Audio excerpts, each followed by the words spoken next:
Presidente da República, Filipe Nyusi, inaugurou esta segunda-feira em Maputo duas infraestruturas dos caminhos de ferro de Moçambique. Trata-se da duplicação e aumento da capacidade da linha férrea de Rassano Garcia e de ampliação do terminal ferroviário de passageiros da Estação Central de Maputo, visando aumentar a capacidade de transporte de 25 mil para 75 mil passageiros. A cidade de 25 mil passageiros para 75 mil por dia, triplicando assim a capacidade atual. Penso que perceberam quando estive na estação de Moamba a conversar para a população, com a nossa linguagem da população, porque nós nos entendemos daquela maneira, explicamos o que isso significava num sentido e no outro sentido. Mas, bom, a vossa responsabilidade social é grande, porque a população, o povo, afinal, sabe que murmurando ou falando, dizendo verdade, as coisas funcionam. Para os que não estiveram lá, o meu povo disse que a passagem era muito alta, custava muito caro. Mas é assim, o povo quer ver bem. Para o chefe do Estado, a linha vai reduzir o tempo de espera e congestionamento na N4, particularmente dos transportes de minérios para a África do Sul. O aumento da capacidade vem a reduzir o congestionamento da Estrada Nacional número 1, 4, particularmente do transporte de minérios da África do Sul para o seu escoamento por via do Porto de Maputo. É pequena coisa, mas é importante. A linha de Rassano ganha ainda a importância pela ligação com a África do Sul, um país que ocupa um papel de relevo no comércio externo de Moçambique, o qual se posiciona em terceiro lugar como destino das nossas exportações e, em primeiro lugar, como origem das nossas importações. O estadista moçambicano desafia os CFM a capitalizar parcerias com instituições multilaterais para o desenvolvimento da região e do país. Queremos continuar a incentivar a nossa empresa CFM a capitalizar parcerias com instituições multilaterais que possam financiar de forma sustentável, por via de acordos bilaterais, mais projetos e iniciativas desta natureza, visando o desenvolvimento do nosso país. Para o empresariado nacional, aqui está uma ótima oportunidade para buscar parcerias com os CFM, cuja posição financeira tem sido consistentemente forte e constante, segundo os resultados que a empresa vem logrando e publica alcançados nos últimos anos. Quanto aos utentes, para que valorize as infraestruturas, evitando vandalizações e destruições. Aos nossos compatriotas e todos os utentes destas infraestruturas, apelamos para valorizarem o patrimônio que é de todos nós, evitando a sua vandalização e destruição precoce. Refira-se que os dois projetos fazem parte do plano estratégico dos CFM e visam permitir o aumento do volume de carga no sistema ferroviário da região sul e a melhoria da qualidade de serviço social atualmente prestado aos passageiros. Moçambique e Botsuana assinaram esta segunda-feira em Maputo um memorando de entendimento nos domínios de defesa e segurança, energia, cultura, geologia, minas e metalurgia. O acordo entre os dois Estados foi rubricado pela Ministra dos Negócios Estrangeiros e Cooperação, Verônica Makamo, e o Ministro dos Negócios Estrangeiros do Botsuana, Lemogange Kwepe, visando a promoção de desenvolvimento econômico e social. O que posso dizer é que são assuntos relacionados com política, diplomacia e área jurídica, área de defesa e segurança, área econômica, área social e cultural, mas em áreas específicas, concretas, que, como eu disse, não vou vos maçar, porque efetivamente estão aí os instrumentos e poderão efetivamente receber tanto o comunicado e isso vai esclarecer quais são as áreas. Para além das áreas de interesse mútuo, os dois Estados pretendem dinamizar as negociações para a conclusão do projeto de Techo-Banin. Trata-se do projeto de linha férrea ligando Techo-Banin no distrito de Matutuine e a região carbonífera de Celebipique, em Botsuana, cujo acordo tripartido envolve Moçambique, Botsuana e Zimbábue. Eu penso que é desta vez, porque já se falou muito, mas nunca se fez a assinatura, portanto, do acordo tripartido. Isso é importante porque, se estivermos atentos, este projeto precisa de muitas sinergias precisa também de mobilização de recursos. Os 3 países vão estar a colaborar para que efetivamente o projeto possa acontecer. Em termos de vantagem, não temos dúvida que vai trazer muita vantagem para os países. Os países estão a precisar. Essa coisa de trabalhar em conjunto ajuda também a permitir que aqueles passos que poderiam ser dados de forma mais morosa possa ser efetivamente mais célere e acreditamos, sem dúvida, que as coisas vão acontecer bem. A ministra dos Negócios Estrangeiros e Cooperação falava esta segunda-feira em Maputo por ocasião da abertura da 8ª sessão da Comissão Mista entre Moçambique e Botsuana. Destacada em julho do ano de 2021 para apoiar a República de Moçambique no combate ao terrorismo em Cabo Delgado, esta quinta-feira foi anunciada oficialmente a retirada da missão da SAMIM naquela província nortenha do país. Na cidade da Beira, em Sofala, os analistas dizem que o governo deveria apresentar o plano concreto de substituição para tranquilizar a população que, aos poucos, tenta regressar às suas zonas de origem. De fato, o espaço deixado pelas forças da SADC, forças de SAMIM, seja preenchido, que o povo volte a sentir o sossego que tinha com as forças da SAMIM e que também as nossas forças, como bem fazia questão, estejam treinadas para fazer face aos desafios da atualidade e que a SADC, sobretudo, continue com aquele papel que lhe era característico quando era SADCC, de ser a comunidade de países da África Austral e não uma organização inerte, impávida e sem meios. Apesar de toda essa dificuldade que nós temos, seja a questão, se calhar, passo o termo, imaginação das forças de segurança, é preciso que, neste momento, nós, como cidadão, apoiarmos o governo naquilo que seria a influenciar na política, do ponto de vista de virar e olhar para questões de segurança, porque, na verdade, a nossa soberania, neste momento, ficou provado que, se não investir nas forças de segurança, corremos risco, se calhar, voltar num processo de estaca zero, aquilo que não pode acontecer, porque, na verdade, a independência foi resultado de um esforço, derramamento de sangue de muitos moçambicanos. Há muitos que derramaram sangue que não saborearam a independência. Então não podemos em nenhum momento permitir que de fato a nossa independência seja posta em causa só porque estamos a marginalizar aquele que é o setor chave da independência. Então, neste momento, a minha opinião e a opinião dos moçambicanos é que devemos, neste momento, estar ao governo, apostar nas políticas viradas à questão de segurança. Com a saída de SAMIM, Moçambique poderá ser obrigado a estreitar por completo o acordo militar de forma bilateral, segundo alertam as nossas fontes. Aqui nos falta alguns esclarecimentos, sobretudo, já que é assunto militar, às vezes usa-se muito secretismo, porque estamos a falar de assuntos excessivos do Estado, provavelmente não pode trazer ao público, mas o que podemos perceber é que a saída da SAMIM, provavelmente a substituição seria de fato das forças bilaterais, sobretudo a questão de Ruanda, assim também como Tanzânia, como a África do Sul, anunciou também de forma unilateral apoiar Moçambique através de envio das suas forças para garantir a estabilidade naquela região que está neste momento em casa. Se nós fazemos parte de uma organização da SADC, da União Africana e tantas outras, como que estas organizações não têm muita força em relação a um simples país? Então vale a pena termos uma SADC, vale a pena termos uma União Africana? Parece-me que esta mística destas organizações é uma letra morta, né? Pois, na realidade, funciona mais uma relação de um país para com o outro do que a relação da SADC. Refira-se que as forças de SADC ajudaram Moçambique no combate ao terrorismo durante 4 anos.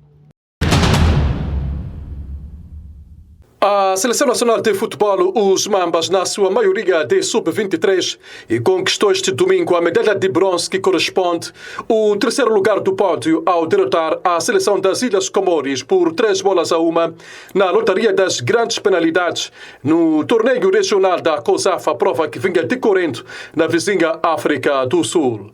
Durante o tempo regulamentar, as duas equipas estiveram empatadas a 2 golos, com Chamito a marcar os 2 golos dos pupilos de Vitor Martin. Nas penalidades, o guarda-redes moçambicano foi o herói ao defender 3 grandes penalidades que deram a vitória aos Mambinhas. Este é o terceiro bronze dos Mambas na competição, o primeiro conquistado em 1999, o segundo em 2009 e agora em 2024, sendo que este último foi ganho num percurso sem qualquer derrota durante os 90 minutos. É obra. Este bronze é fruto do trabalho de todos nós, a partir dos jogadores que foram brilhosos aqui nesta grande competição, souberam sofrer, lutaram e conseguiram colocar Moçambique no lugar onde merece, que é o pódio. E também outros colegas, estou a falar da equipe técnica, o Abdul, o Francisco, meu analista, que hoje dia estamos a trabalhar sem descansar.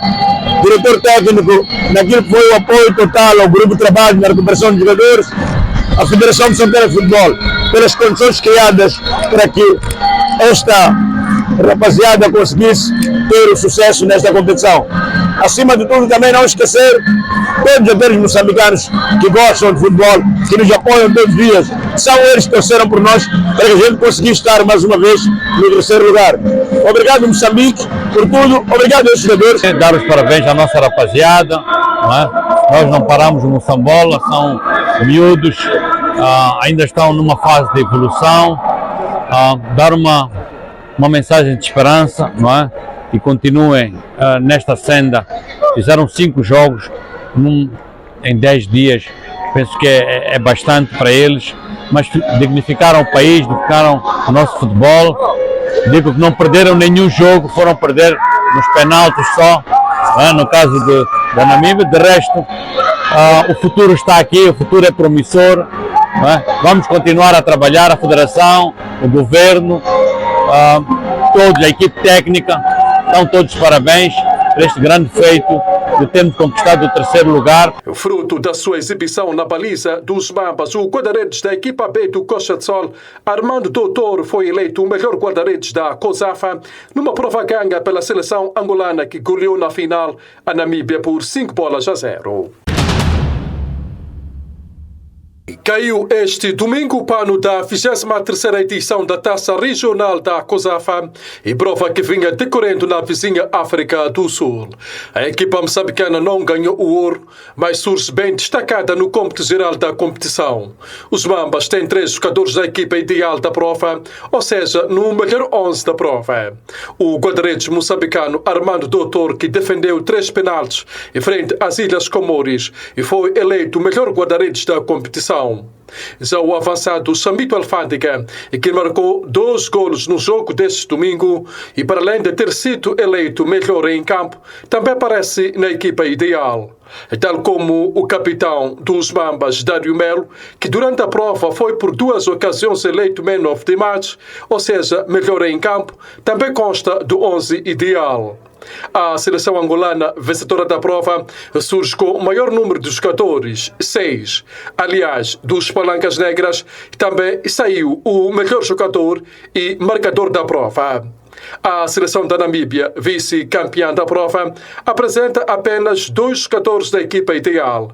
Algo para dizer que Moçambique, que terminou em terceiro lugar e colocou no melhor 11 maior número de jogadores em relação ao vice-campeão. Este é, de restos, um bom indicador de que é preciso continuar a apostar na formação, acompanhamento de jogadores e para que o futuro seja verdadeiramente glorioso.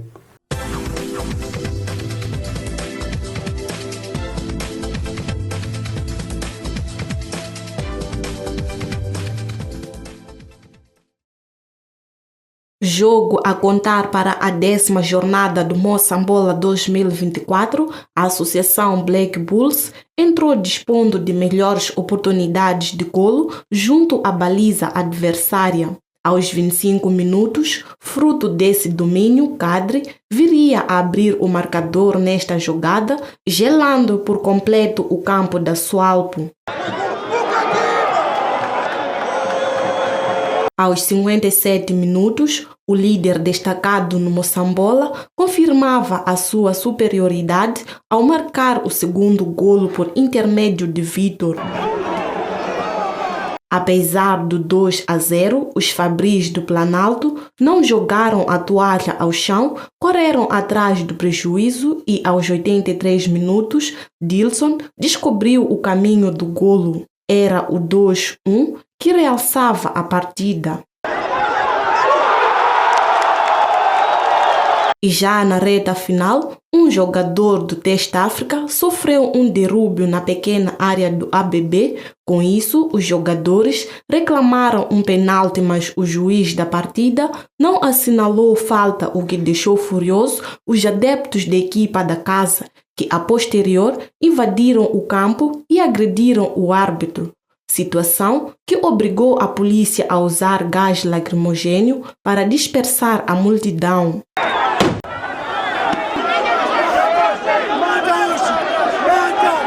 Apesar de vencer a partida, o treinador da ABB reclamou das condições do campo. Teríamos bastantes dificuldades para jogarmos a bola de pé para pé. Conseguimos fazer 2 golos, podíamos ter feito o terceiro, não fizemos.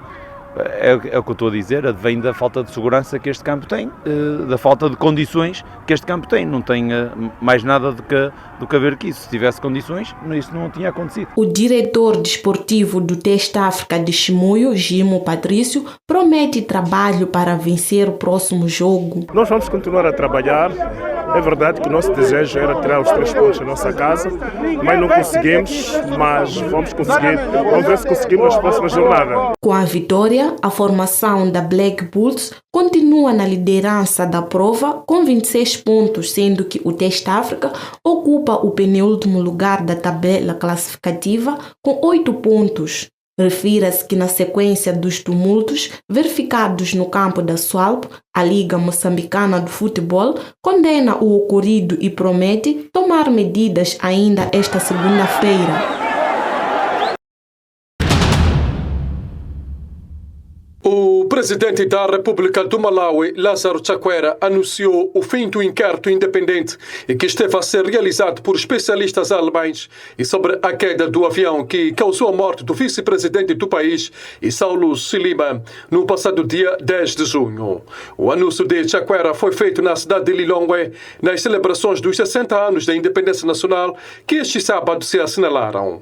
O chefe de Estado malauiano anunciou igualmente que o inquérito da equipa médica que conduz à autópsia já estava concluído. Contudo, os 2 relatórios ainda estão a ser analisados pelo governo e pela família do falecido vice-presidente, e pelo que pediu calma e paciência ao povo malauiano até que os mesmos sejam públicos. E sabe-se que o inquérito independente esteve a ser conduzido por peritos alemães em aviação civil e que tinham como termos de referência específicos determinar os fatos e condições e circunstâncias relacionadas com o acidente e encontrar a causa provável que originou o sinistro.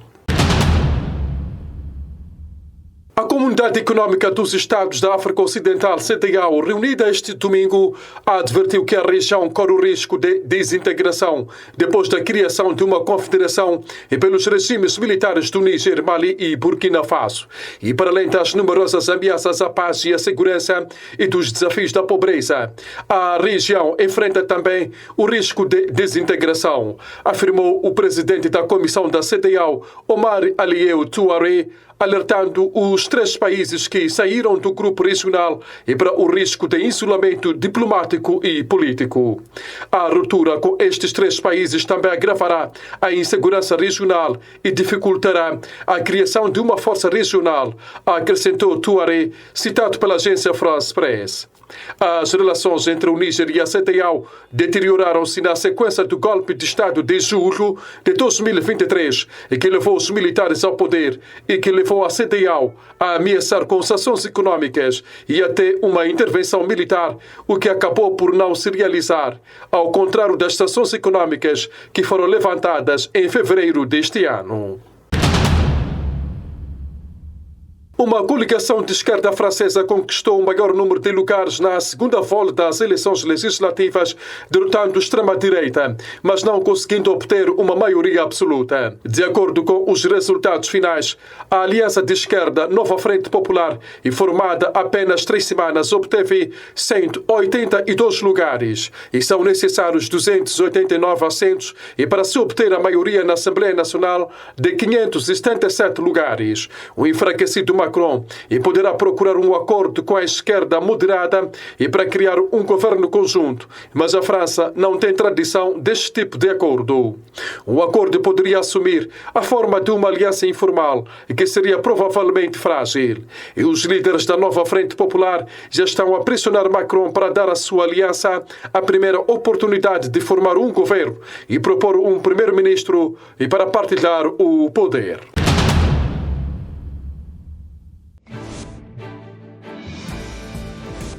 Quênia, presidente William Ruto anunciou cortes drásticos nos gastos para cobrir déficit de 2,7 mil milhões de dólares, após retirar aumento de impostos controverso que gerou protestos.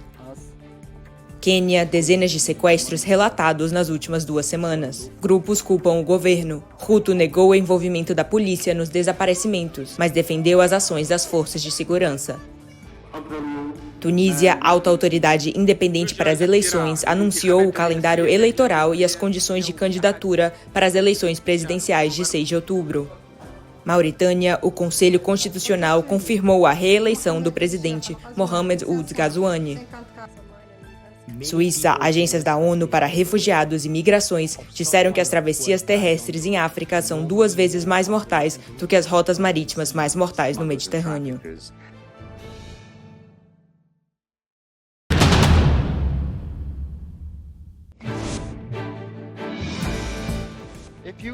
Reino Unido, líder do Partido Trabalhista, Keir Starmer, se torna primeiro-ministro, após o partido vencer as eleições parlamentares com mais de 400 eleitos. Quênia, presidente William Ruto anunciou cortes de gastos drásticos para arrecadar déficit de 2,7 mil milhões de dólares, ao invés de aumentar impostos. México, o furacão Beryl atingiu a península de Yucatán com tempestades de categoria 2, após devastar as Caraíbas ao longo da semana. Rússia, primeiro-ministro húngaro Viktor Orbán encontrou-se com Vladimir Putin em Moscovo, em ameaça à posição da União Europeia sobre a guerra na Ucrânia. Venezuela, presidente Nicolás Maduro e seu principal adversário, Edmundo González, lançaram suas campanhas eleitorais com comícios em Caracas.